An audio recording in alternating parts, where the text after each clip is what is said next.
What's up, everybody? What's up, Team Furious? How are you guys? Hopefully you guys are doing well. Hopefully you guys are having an amazing day. Hopefully you guys had an amazing training session. I just had a training session and it went well. It was good. Strength isn't bad. It's pretty much, I'm gonna turn the lights on in this truck, otherwise we're gonna have a dark vlog here. There we go. There we go. There we go. That's better. Turn down the volume. So, what was I getting at? Pretty good session. Training going not too bad considering everything. You know, I'm still able to lift pretty heavy overall. You know, even being on the road for 3 weeks in Asia, non-stop moving around, you know, hotel to hotel, and you know, driving for 4 or 5 hours one day sometimes, and filming and then driving back 4 or 5 hours. Like, there's exhausting times that just plays a big toll in your body, right? You're not able to function the way you want to sometimes. And not surprisingly, I called it. I was talking to Melissa before I left, and I'm like, I'm gonna lose weight on this trip. I know I'm gonna lose weight because this just happens, you know? And it's funny, you know, I lost 10 pounds on this trip so far. 3 weeks on the road and I lost 10 pounds. It's not that terrible because I've actually, you know, I was able to do workouts pretty often. But my calories just weren't on point, you know. Maybe we were moving around a lot, weren't sleeping enough. And even though this is a food culinary travel show, the amount of food that we eat on this show actually, surprisingly, sometimes just isn't a lot. You know, we shoot it. When you see a TV show, for example, you'll see that there's a lot of food consumed throughout the show. But you also have to keep in mind that that show was filmed over the course of like 5 days, right? And, you know, there's times where it's like you're driving for 6 hours or 5 hours, like I said earlier, and you're not eating until you get to the next location. So, and then when you get to the next location, you know, depending on the country that you're in, you're kind of wary and like scared of, not necessarily scared, but you're taking proper precautions as to what to eat.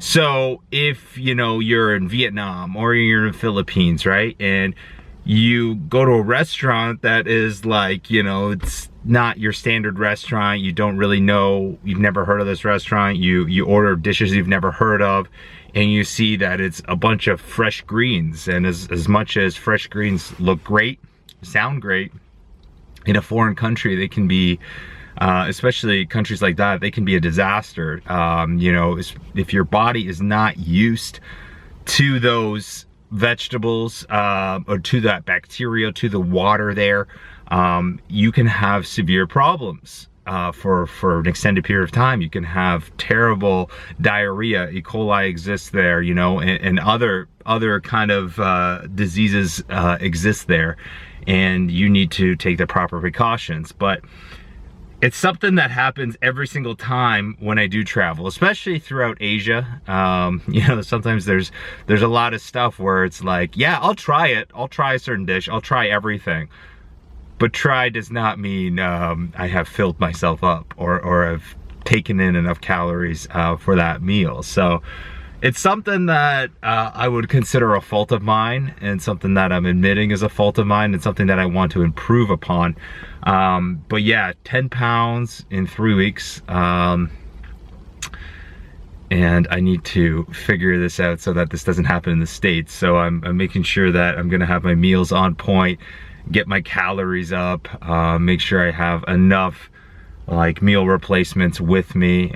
So I'm having Icon Meals delivering me food, 100% food, and all that, just to make sure that I am on point, you know. So if we're filming and we're filming one location that day or 2 locations, I'm gonna have to make sure that, you know, I have meals with me to make sure I don't lose weight, and as a result don't lose any more strength, because I was doing so damn well going into the filming of Furious Life. My deadlift, you know, obviously I was with Brian Shaw.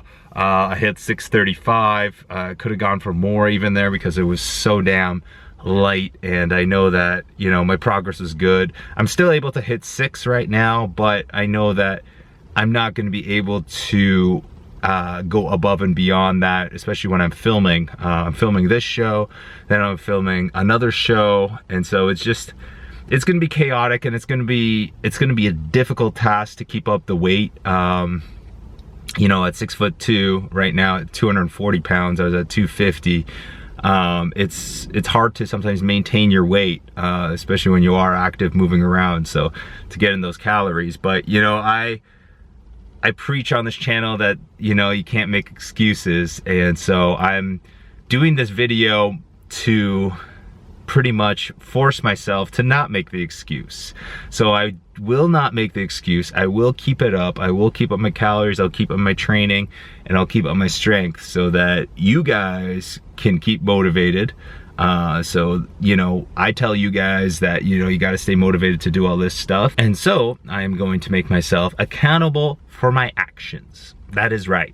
So by saying this video, by doing this video, which I think is very important. So if you have a goal and become public with that goal online, or just verbally say it in front of friends, you become accountable to that goal and to accomplishing that goal. And there's more chance of you sticking with it. And you know, because you don't want to fail in front of friends, you don't want to fail in front of the public. No, you don't want to do that.